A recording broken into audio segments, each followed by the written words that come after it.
You're listening to Your Worst Friend. Going deeper.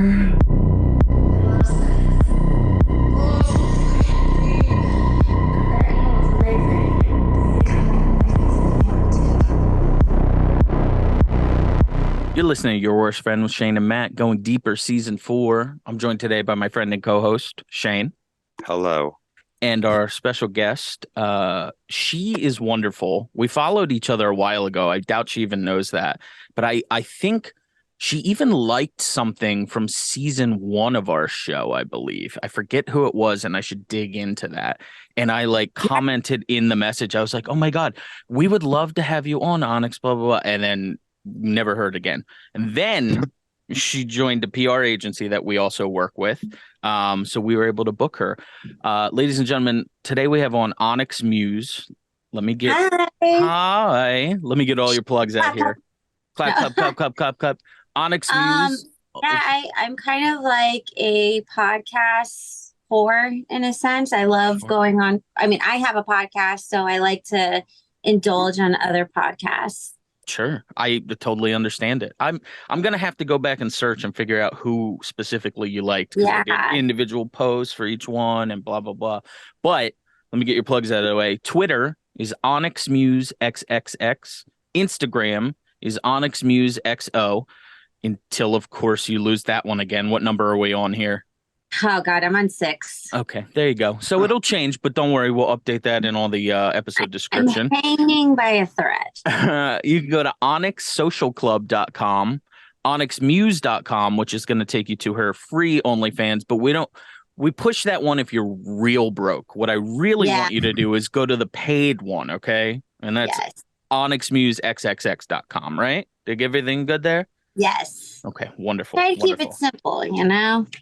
Totally understand. I mean, we rally about it all the time, but the way they treat porn stars, sex workers, strippers, whatever, is just so ridiculous with the kind of shit they ban you for, and then the stuff they allow on this side. Oh, yeah, huh? Yeah. Actually, you know what's crazy is when I post my videos of me dancing, because I train at a pole studio, so I'm legitimately at a studio, and they still kind of like flag me for that.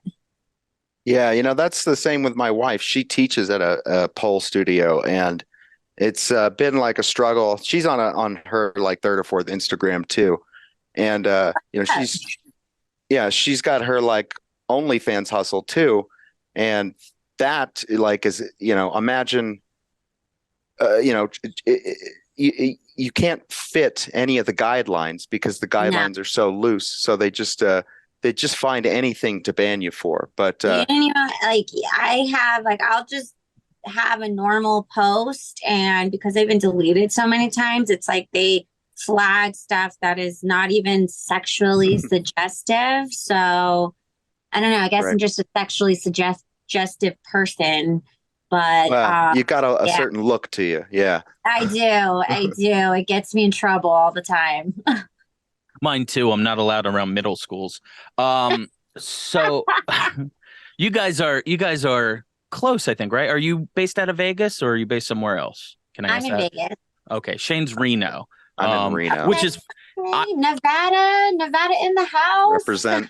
See, I have no concept of it because I'm in Jersey. So I'm like, oh, New York's 2 hours away and Philly's an hour away. Though. Yeah, it's nice. I like it. You're access to everything and you don't have to necessarily deal with the big city. But every time someone says Vegas, I go, oh, Shane, you guys are like 6 hours away, right?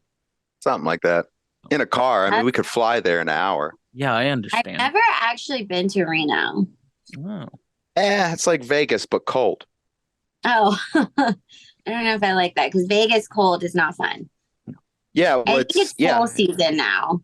It's not fun either way. So Onyx, can I ask you, how did you? So, okay, I was going through your history, and I like doing my research on all of our guests and whatever. That's what I tell my wife, at least anyway. Fucking researching. Get out of here. Get the fuck out of here. This is homework, technically. What are you currently working on? Because I saw you had shot stuff in the past, but then I saw you were directing stuff at some point, I thought. And then I know you dance as well. So what is like your main, and I think you cammed at one point too, right? Are you just a Renaissance woman? Okay. I'm a little versatile, so I'm all over the place. My main thing that I'm working on is my company. So I have an agency that I'm working on where I'm in the process of I help girls get started with OnlyFans and webcamming because I personally think webcamming is still very lucrative. And of course, I still, so I have like a management company that helps run my OnlyFans, which gives me a lot of time to like, where I can really focus on creating my own content. So right now, like I'm in my studio right now where I create most of my content, but I just got access to this amazing house where I can also utilize it to make content. I can help other content creators, but yeah, I'm kind of also falling in this cannabis space. This convention champs trade show, they added the adult industry. And what I want to kind of bring to that is I want to bring the element of avian and exoticas to it. There's still just a lot of groundwork to do because it's funny because you're around cannabis corporate companies and stuff like that. So, and they've just been really awesome to me. I was one of the first porn stars that signed on because I kind of saw the value in it as jumping in. I know there's going to be a lot of trial and errors, but now I'm actually acquiring a lot of sponsors. So I do the podcast because I think it's great. I think it's awesome to like bring on other ladies or even men, like other content creators that are in my industry. But then I can also work with cannabis companies. So, but I love to dance. I'm still very, very good. I dance at Rhino out here. I'm pretty fucking great at that. And then I do features now. So I've been traveling. I have a feature coming up at Sapphires in New York, Sapphires 39. So yeah, I'm kind of like I'm well rounded. Main thing too is I'm a mom, so I focus on being mom. I have to balance out my sex world life and my mom life. Sure. How have you balanced that out now? I mean, are you and second part of that question, are you worried at all about getting attention from the PTA and shit like that when your kids get older? No. I'll tell them to go fuck off. No, Okay. Actually, I've definitely had to make some sacrifices, before when I was a performer, especially like camming and stuff. I could do it 24/7, Now I really balance, like I choose, like obviously my mornings are with my daughter. And then I pick like a day that is like solely for her, usually like Sundays. I kind of take Sundays off. That's mine and her day.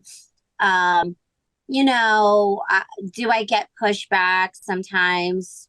Yes, but also like I do my mom shit. Like I make sure to check in on my nannies and stuff. So it's like, even if I'm doing my work, I'm not at all like have her off my mind. Definitely, I know once she goes to school, that's going to be a whole other enchilada that I'll just cross that bridge when I get to. But I'm not at all worried about fucking PTA meetings and stuff. Like, sure. I got red hair and tattoos, so I'm already pretty controversial. So I already know it's coming. Stand out. You know what? I do. Just use those PTA meetings as you. Every time you show up, you're going to get probably 15 more subscribers to your OnlyFans or whatever. I know their husbands will definitely be lurking. But what's funny is like what's so gratifying is like watching my daughter just like grow into this little human, and she's already bossy. Like she's already sassy. So I had her do a play date with my friend's son that was her age, and she's like taking all his toys, bossing him around. And then she's like a manipulator. She like goes to his mom and she goes, "Hey, he's not sharing." And I was like, oh wow. I was like, she's gonna be great by the time she goes to school. Yeah, a little sociopath. Awesome. So how did you initially get into the industry? What is your first step into whichever one of the many industries you are working in? What was your first step into Well, it? naturally, I genuinely did not actually want to be in the adult industry. I kind of got into this crazy relationship and dabbled into BDSM, and it was super hot, and he knew a lot of porn stars. And then it was just at the point where I was like, we weren't getting along after that and stuff. And I caught it off, and I just told him, I was like, breaking up with him peacefully, and he did not like it. And so he actually blackmailed me and extorted, like threatened to put pictures and videos of me on the internet. Because before the adult industry, I actually was a professional dancer. Like, I did go-go dancing at nightclubs, and I had my own company where I was booking other girls who were go-go dancers, not strippers at all. And I was actually, I was working with a lot of nightclubs, especially Live Nation, where I was also getting budget for like outfits and stuff, like costume budget. And I was in this really weird predicament. Like, I never had anybody do something like that. And so I would like I was hanging with the porn girls, and they were like, why don't you just like join the industry? And I was just like, oh my God. I was like, no. I was like, I can never do that. Like, that's crazy. And they just kind of like put it in my head. They're like, well, if you get kind of like some notoriety, maybe it will like get them off your back. And it just got to the point where I was like tired of the threats. And so I just hit him back. I was like, you know what? I was like, fuck you. I'll beat you to it. And so I did the industry. I knew some of the people in the industry, so I kind of did it in my own way. Like, I didn't go too full deep into it, but Right. I did at my comfortability. And I saw, and then once I was in there, I saw a lot of opportunities like webcamming. And, I had girls who I knew from go-go dancing who were sort of interested to make more money. They didn't want to necessarily get into the adult industry per se. So I was really driven on the fact that, I can help be an outlet to women who, want to get in. They just want to know how to do it without, the fear of being exploited, like myself. That's what I was going to say. It seems like you're doing the good thing now. You're stepping up and being the anti your boyfriend that got you into it initially. Yes. Have you always been an entrepreneur? Because, I mean, you've just named 3 different companies you've started here, and I'm going, it took me 10 years to start a fucking podcast. Like, yes, yeah. I have. Actually, at 19, I was, well, I mean, first, like, I had a sandwich job when I was in like high school. I worked at Quiznos, and then I was like a manager at a GameStop. And then I worked at Hooters, and I think Hooters was like the gateway because I remember we went to a party, and this guy, he had like, it was like for a Crunk energy drink. And he was like, hey, he's like, do you want to work for an energy drink company? We'll pay you $25 an hour, give you a company car, and all you got to do is these promos. And he was like, yes. And he was like, do you have friends? I was like, absolutely. I lived in a house. I had 7 roommates, and like 4 of my girlfriends worked at Hooters with me. And then there was like this whole like invoicing that none of the girls wanted to do. So I was like, hey, I'll do your invoices, break me off. And so I kind of always stepped into that. But I was at 19, I was a legal secretary for an attorney who taught me like so much. But those people were miserable, and I was like, I gotta get out of here. And I had like got out of a really bad relationship, and I was like, I'm moving to LA, and I'm going to start a company where I help like go-go dancers, because one of my girlfriends was doing it and I really wanted to do it. And he gave me a contract, and he was like, you remember like everything I say, right? And I was like, yeah. And he's like, anything in entertainment. And he's like, give them this contract. And so I was like, okay.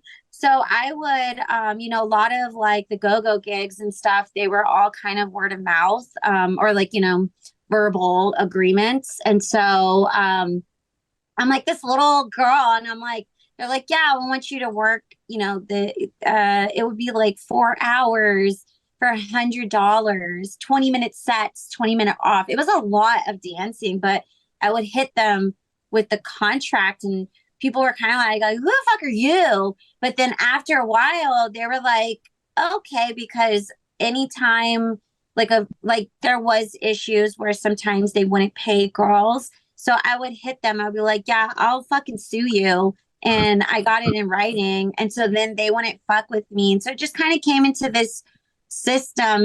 And I've always been like a woman supporter. I want to help girls. I'm not ever competitive with other women, because I know that if we work better in numbers, we work better together in numbers than just on your own. Yeah, that makes total sense to me. And it makes sense that you're looking now to get into the cannabis game too, because it's kind of, well, I don't know if it's necessarily a natural, I guess it's a natural fit, probably not on a porn set. Well, I don't know. I'll tell you one thing. I was actually in cannabis before I joined the industry. I was a bud tender at a lot of different dispensaries when it was medical during Prop 215 in LA. And then I became a manager for one of the dispensaries, and I actually trained bud tenders. And it was a good time. And we were also a consumption lounge. So it would be funny. I would have guys come in 3 times a day, but even women. And I used to have people, they would specifically wait for me because, at first it was like, oh, you're a hot girl, come work. I did have an incident with a patient who, he had cancer, and he was a little upset because at first it's always natural to say, oh, well, I'll give you like the best top shelf. But that didn't technically help for him. So then I fixed it. But then I was like, wow, I need to like smoke everything. So I kind of know like what I'm giving them. And it really helped in my work because like people will tell me what they wanted and I knew what to give them. So yeah. And then I trimmed. And then my brother, he lives in San Fran. So I actually went and harvested in Oregon for a crazy 2 weeks. It was beautiful, but it was also kind of scary. So I don't know why. I love weed. I love the whole cannabis industry. Sure. So it was really funny. Like I used to kind of like, I would put on a different cape when I would do cannabis because I didn't want to be like, hey, by the way, I'm a porn star too, And then when cannabis kind of really started to get accepting of it, then I was like kind of all about it. So we talked to Gage. Gage was a big porn star when Shane and I were in high school. Just a classic. She's a classic. And she had the idea of coupling porn stars with almost like a male retreat, going out to the woods, shooting guns, doing stuff like that. Is your idea at some point to merge stripping and cannabis, or porn stars and cannabis? Or I would love that. Actually, my brother I remember I was like dancing and I was kind of like out of porn. I was just like camming at that time. And I was like dancing in LA. This was actually before they changed the laws with California. And my brother calls me and he's like, oh, we're having like 10 days of rain. Like we really need like people. He's like, I know you're into like cannabis. He's like, would you ever like come out here? Like I'm here. And it was kind of crazy. But he's my brother. So I knew I was going to be safe. And when I went out there, it was like more like, I don't know, it felt like very therapeutic that we would literally like go out there and there was the whole like ritual, like you would pray to the plant before you like cut it down. And they were really like encouraging to like, you need to eat organic food. So like my skin felt really good. I wore no makeup. And then it was literally you wake up, you cut the tree, and then you're cutting a different part, you know, you trim it down, and then it's like you fill this bag up and that's your money. And you know, you make a good money. And I almost like, I asked like a bunch of my girlfriends because it wasn't like, maybe like the strip club wasn't like super poppin' at the time. So I was like, oh my God. I was like, girls, like we should come out here. We should like trim, like get this stuff going. It's kind of beautiful. And, you know, maybe take a break from like men, you know, making our money that way. And I almost like, I got a bunch of girls that were down. And then I went out to the location before, just to make sure, because, you know, I'm responsible for any girls that go out there. And the guy got fucking weird right away. Like I flew in and he immediately was like, yeah, he's like, I don't think I'm going to have your brother around on this time. And I was just like, I was like, he's like, oh, he's like, why are you quiet? I'm like, well, if you're not going to have my brother, like, I'm not coming and I'm not bringing my girls. But, you know, so if there was something where I didn't have to deal with that type, I am meeting some really amazing, like, people in the industry that can connect me to farms that if I were to do something like that, I would love to. I have to make sure, you know, safety first. Sure. Always. Well, what about They get a little cabin fever out there too. Totally understand it. Well, maybe you shoot some content then if everybody's just a little rascally. I have had some online. I've had people offer like their farms to me that like, hey, if you and your girlfriends want to shoot like content, I'm like, I am totally down, you know, but I also have holdbacks because of my situation. So as long as it's safe, like, fuck yeah. I mean, we want to be respectful to the plants. I don't want to like contaminate them with like our booty or anything like that. Sure. That too. You also don't want Leatherface coming out of the fields. That I don't know if I'd take it up some farmer saying, hey, if you want to come shoot content, but that's just me. Maybe I'm overly cautious. You mentioned the strip club, and what I would like to do if we can, and this is on the fly, you had no warning on this. Okay. I want to see if the three of us can brainstorm 5 rules for being a stripper, 5 rules for being a patron. Oh, I got it. Okay. All right. Well, big cock. Okay, rule that's number not 1. that doesn't fit anywhere cocks there. Don't really matter. Big wallets. Yeah. Big wallets. Okay. Well, all right. Well, all right. So you and I are going to different clubs, I guess. Yeah, we're going to different clubs. Rules for being a stripper. So right off the bat, say you're walking into a new club or something you would tell a new girl, right? You're sitting down this new girl. She's pretty, but she's new in the club. It's an okay club, meaning like the people are fine, but people want to make their money, right? So what's the first rule you would give a stripper? Learn your stripper etiquette. Okay. Meaning, and I know a lot of newbies don't have this anymore. Like this is a dying thing. And I think clubs still need to respect this. When a girl is on stage and those customers that are on stage, if you have any nerve to walk up to that customer while that girl's on stage, she has the right to tell you to go fuck off in front of the customer. Okay, fair enough. She will embarrass you because you only get one moment where you're really on stage. You know, not sometimes clubs, you're only on stage for one time. Okay, so why are you taking her shine away from these little bit of guys that are at the stage when there's a full room to go work? If you go focus on the full room, but if she goes and tells you off and you want to go run to the manager, you ain't built for this industry. Fair enough. Now, I'm a guy and a pretty unattractive one at that. So I'm going to make up a rule here and you tell me if this seems like one that would fit for strippers. Make sure you're tipping the appropriate people, the DJ, the house mother, the whatever. Does that make sense? Yeah. Make sure you're coming in with more money than just a drink. Sure. Okay. All right. I got a rule. All right, let's hear this one. Something No, about having a big cock. Have the biggest cock. No, I Go think ahead. Onyx will appreciate this. Okay. Know how to work the pole, like actually know some pole tricks, Yes. know how to like, spin at least, know how to climb the pole. Like how many times have I been to a strip club and they won't even touch the thing, like they just kind of wiggle around. It's a dying breed too. Actually, like, I do my due diligence. I go to pole classes, I train. I mean, because I naturally enjoy it, but there's a difference when you're giving that girl the title of a dancer and she does not dance. Sure.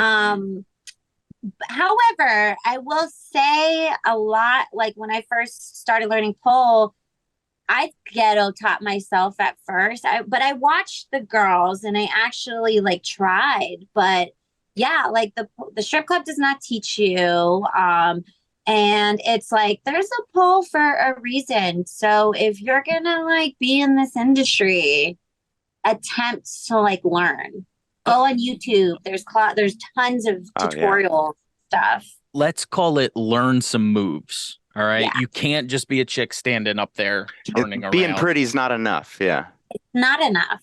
Okay. Do you have another rule? Because I have one and I don't know, but I don't want to jump in front of you. I don't want to literally make all the rules for being a stripper as I've never been one. I want to say bring everything.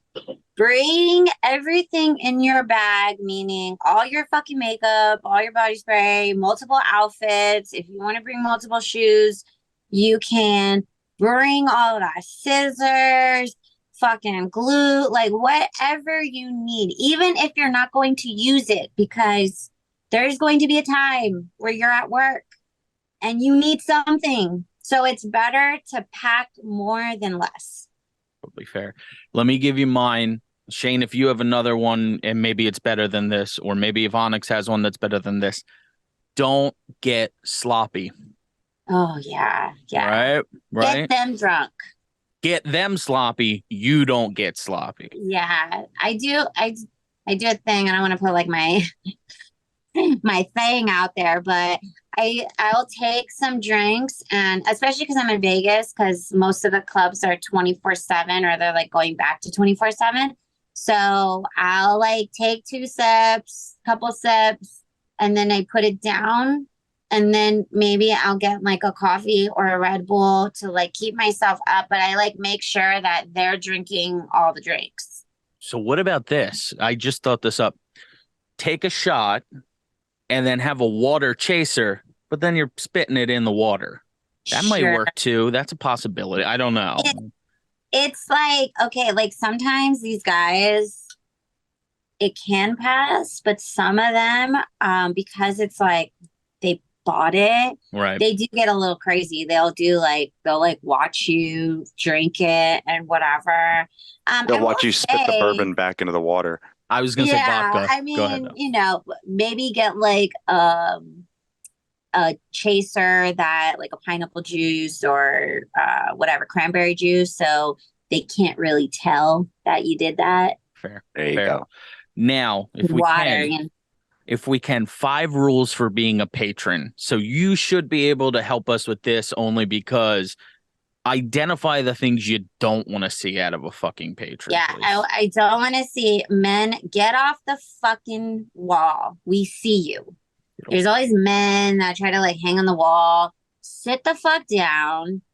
We'll come to you. If you're on the wall, like we'll still come to you, but you're making it harder. So they had a full nude club in Philly called Daydreams for a while. I think it actually just recently shut down. And we all went after work one day for like a not retirement because it was a shitty job. Someone was just quitting. So we were like, let's all get together and blah, blah, blah. And it's full nude. They dance on stage, then they come around. You give $1 for the front, $1 for the back, and whatever. And everyone had never been there before except me and my wife, right? And I'm putting the money up for my wife because, I got it. She ain't got none. Fine. So at the end of it, I'm going through the roll call. and I'm going, how much? I got no lap dances. They were also doing a thing where you could pick a hole and lick whipped cream off of it for $30. Did not do that. At the end, we're doing the roll call, and I go, how much did you spend, Alyssa? And she's like, $25. And how much did you spend, Duffy? $35. And how much did you spend, Jen? $40.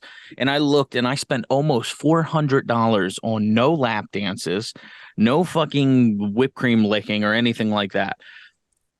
It was their first time, so I'm not going to give them shit. But rule number 2, tip, tip, tip. When you feel sick of tipping, tip some more. Yeah, I like that rule. Okay, all right, because we've had so many interviews where we talk to girls and they go, yeah, there's some nights when after paying the house fee and tipping this guy and doing whatever, I would go home and lose money, and that just makes me sick to my stomach. Right? I mean, makes me sad. Guys, some guys don't even realize we have to pay a house fee to work. You know, it's like a booth rental. Like, we gotta pay. We gotta pay to play. Is that? Let me ask you then, is that a set number generally in an area? Does it depend on how big the club is? I know it depends on different states, different policies. Vegas is pretty standard, but every club is different. But you're ranging about anywhere from like $100 to maybe even, I think Sapphires is like a lot, like 120 or something. Okay. But I know on the East Coast, like I've danced in New York and I've danced in Miami, you're talking about like $200 house fee. Wow. All right. Let's come up with another rule for patrons. I got one. What do you think? All right, go ahead. No gym shorts. No flip-flops. Okay. All right. Hey, you can't go in there looking like a stinker. Dress appropriately. That's a good rule, because there is some guys like coming in with the sweatpants. But that's nasty, dude. They probably just played basketball or something at the Y. Or they're just looking to have an easier rub. Yeah. To feel everything. But let me I don't know, you, dude. I got a pretty good rub through my jeans. Well, that's what I was that was what I was gonna ask. Doesn't it suck if you're giving a grinding lap dance on a pair of like not broken in fucking jeans, or are you just dealing with they're terrible. Yeah, they do. It's like, you just want to put your butt in their face because you're like, oh, gotta keep going. It all depends. There's the quality of the pants. Sometimes there's been pants where it doesn't bother, but yeah, like dress yourself up. Put some cologne on. What's a nice middle ground then? How about like khakis? Khakis are like khakis soft. Are fine. Okay, all right. Not too bad. Dress appropriately. Okay, I'm taking notes on all of this just so we're aware. I like this. And how about, do we have another one? Patrons. You know what I hate? I hate the guys, especially if they buy a bottle or they buy drinks with their boys and they have this little shitty thing to say. They just came here to drink. Fuck you. Like, you didn't come here to drink. Otherwise you would have just went to the local bar. Like, stop using that excuse. You can't walk into an AMC and go, I just came here to drink. You're seeing a fucking movie. I just wanted the popcorn. Right. Which I have done before. I have literally walked into an AMC and just bought popcorn. And then all right, let's come up one more. Do you have any more? Because I had one. I have one more rule. Like, guys, can we stop with what happens in the VIP? Just ask for the menu. Just ask for the menu. Okay. That's not good. All right. That's fair. See, I thought you were going to say, we're not going to tell you. Don't allude to it. You cut to the chase is what you're saying. Cut to the chase. We'll tell you the options. And I'll say this. I say this, what I say every guy. You know what happens back there? When you go back there, you find out. Sure. There you go. Yeah. Can't find out what's in Pandora's box without opening it. Yeah. There you go. X-ray scanner. Damn, I had a good box joke there, but I didn't pull the trigger on it, and I should have. Something about finding out what's in her box. Hold on, let me Google it real quick. I couldn't it's a hot box. Yeah, I couldn't formulate it The joke was in there, and I just meant to throw There's it. a big bong in there. Oh, no. I found it, dude. I looked it up. Okay, good. I don't know what that bit was. Here's one question I have for you, right? So I'm a patron at the club, and I'm there, and the unfortunate girl comes up to me. She maybe wasn't necessarily blessed by God with the best looks or personality or teeth, The equal or opportunity breath, hire. or anything. How do how does one let a girl know, Dismiss especially if they're her? lingering? They're lingering, Okay. right? So this is what you say. Hey, honey, I'm good right now, but maybe later. I'm just here with my friend. Okay, fair enough. What if that doesn't take? If that doesn't take, then you say I'm here with I'm waiting for a girl. There you go. Fair enough. All right, ladies and gentlemen, that's what I you say. mean, she may even come back after that, and then by the third time, you just need to be honest. Just let her know, hey, you Just might as go. well go work the room. Um, we're not this Not ain't my happening. type necessarily. Not what I'm It's looking for. okay. Like I think guys, it's really funny because my manager does this all the time. And like when a group of guys comes in, you want to immediately go to them and then you sit with them. It's like so many guys are scared to like express what they really feel. So they feel obligated to like do the dance with that girl. And then you go like say I go sit on them later and they go, oh, well, where were you in the beginning? Because I would have got my dance with you, but I already spent my money. And it's like, well, have some fucking balls and say like you didn't want that girl. Sure. That makes sense to me. Because when guys come in, this happens all the time. You sit on them and they go, I just wanted to get my drink first. You want to come back. And then it's like, I always tell guys, I'm like, if you tell me to come back, I'm not coming back because I'm going to be going getting somebody else. I mean, I'm in Vegas, so there's always people coming in Sure. and out. I know some other clubs, if it's like a smaller club where I have danced at smaller clubs in LA, like, yeah, I'll come back. And you want to come back because sometimes they do reward you if you go back. I mean, it's a game. Sure. It's a little cat and mouse game. Yeah. And the goal is just to empty that wallet if you can. And you know what? Their game is to go home happy too. And you know what? I have another rule for girls. Don't take rejection seriously. A lot of girls internalize maybe the guy, sometimes I'll go with like two guys and I'm with my girlfriend. Maybe I get picked, but the guy doesn't pick my girlfriend. Don't take it seriously. Like sometimes guys do that because they do kind of like you.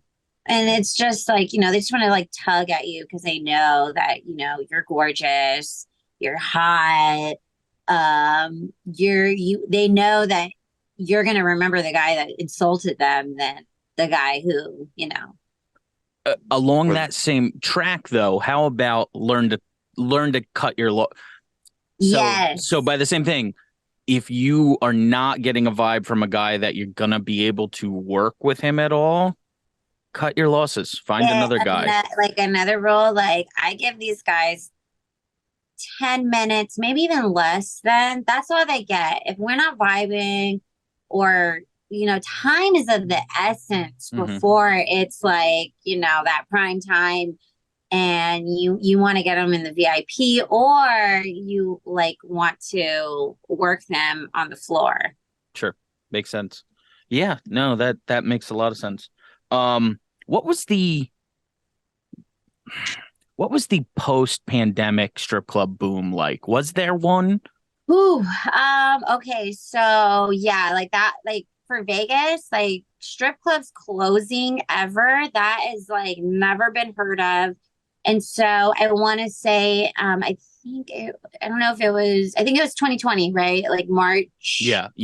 March, April, somewhere. Right? Mm-hmm.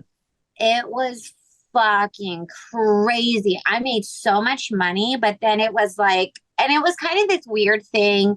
They wanted us to wear masks, and then the guys were supposed to wear masks, but by the time the guys are getting in, they ain't wearing no mask. I mean, there was guys straight up like, I remember I was like in a VIP and like this guy was like fucking nose in some girl's booty pretty much. And I remember like, I think up until like May, right? I was like, whoa. I was like, this is getting hot. Something's gonna happen. And then it like, you know, everybody like it was like security guards got COVID and then fucking waitresses to dancers. And then they did have to do like I think they closed it and it was like a process. Like we had to even get COVID tests just to go in and work.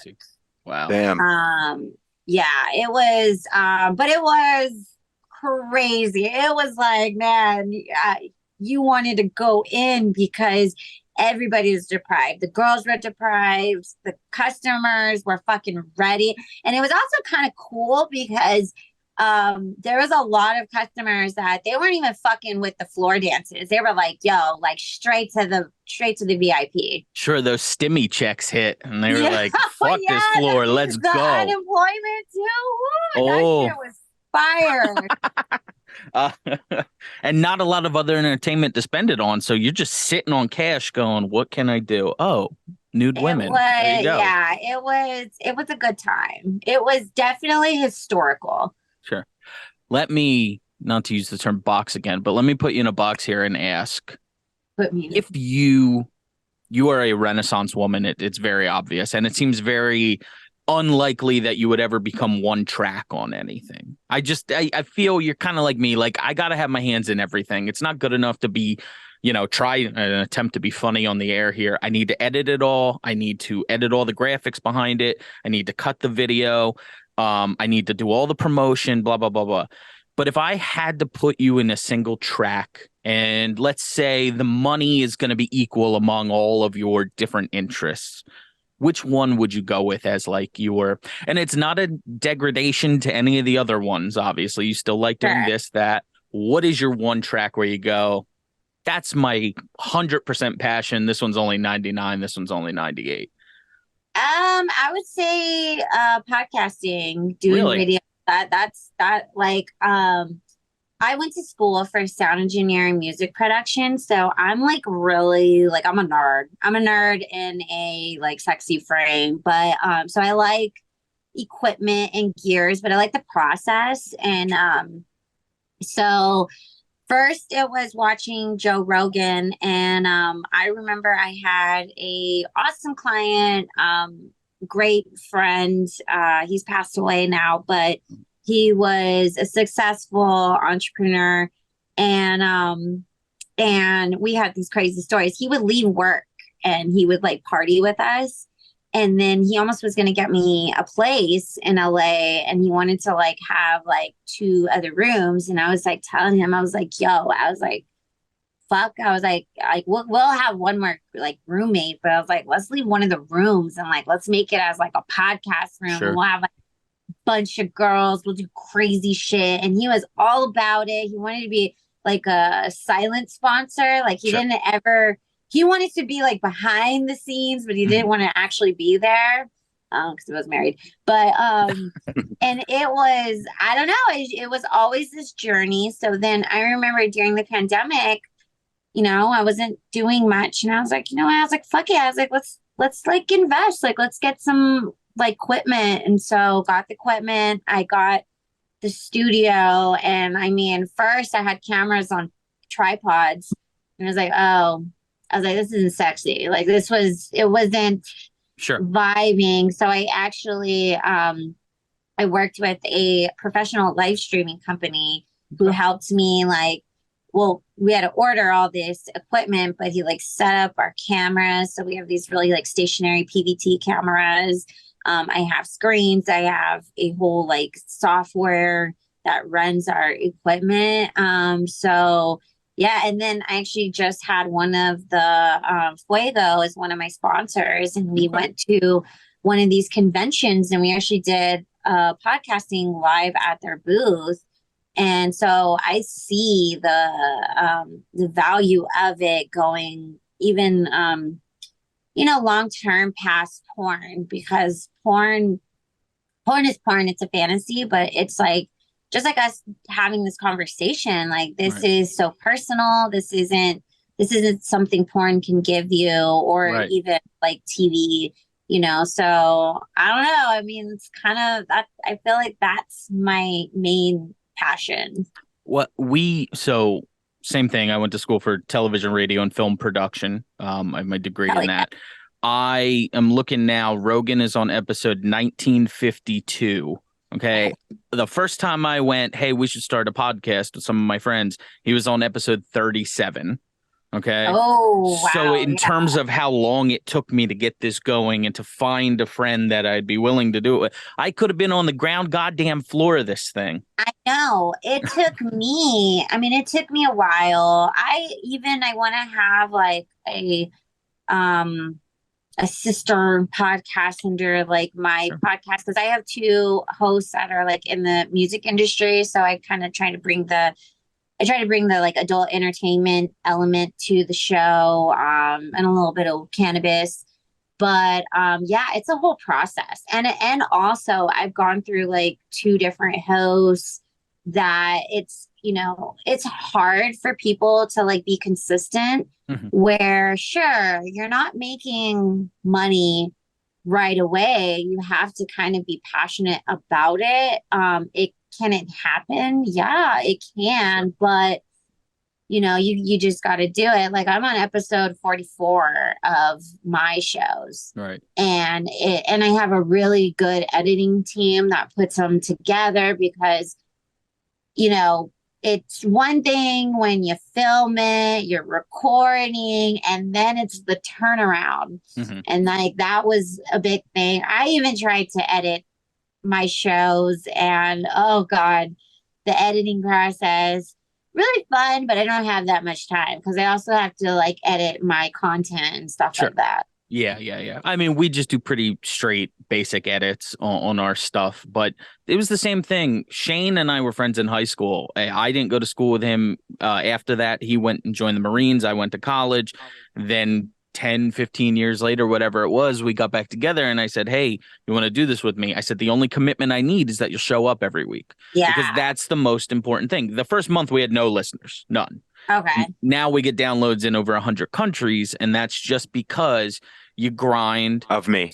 Yeah, it's all because of him. Yeah. Well, here's my other question. Have you ever had a podcast co-host that you had to buy a headset microphone for because he forgot to talk into the microphone every time you'd be on air? Or no, but yeah, I have to always tell people, I'm like, it's a dick. Just pretend like it's a dick. You should know, Shane. What are you doing? It's a big, thick one. Every time I would get close enough to mouth it, you'd be like, all right, well, that's too close. Yeah, well, he kept trying to deep throat the mic. That was the problem. Or put it in his ass.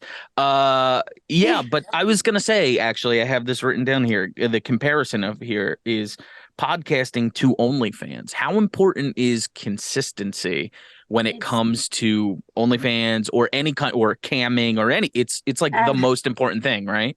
It's so consistent because shit, like, and even too, sometimes I fall back. Like if I'm doing really good and successful on my podcast, then maybe I may be like slacking just a little bit. Like I know I got a lot of content I need to like finish editing and posting, but I also like I get a little pooped. It's like a lot of I'm also like super into like conversating with people. So sometimes like I'll be like I'm always like I have this thing where I'm like, oh, I'm gonna do the show, and then maybe a little bit after I'll like set up and I'll like try to edit some of my content.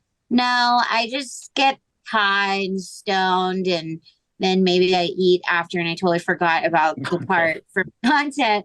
But yeah, no, even on camming, like I definitely have to get back to camming, but like sometimes I do live streams on my OnlyFans, and it does really well, where I mean you just gotta try. I know there's there's not a lot of time in the day and it's hard to like put it all together, but just making effort to like show up goes a long way. Because when I did camming, like when I started to learn camming, that was a whole process. I remember my agent was like asking us to do like cam sessions at the office.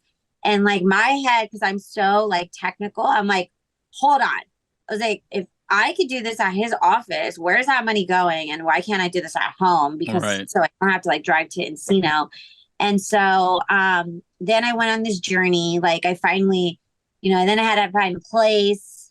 At the time when I was in LA, I got a place with these DJs, these electronic DJs, and I was like, look, I'm only Daft going to Punk. stay I was here gonna say if that. I'm okay to webcam, meaning you may hear me masturbating or whatever. I Oh, don't God want forbid. any Oh, interruptions. sure. And so they were really cool. They actually They allowed put me. you in a remix, huh? They put glasses against the door. Yeah. They were like, huh, go ahead. Yeah, no, we And don't have a problem with it.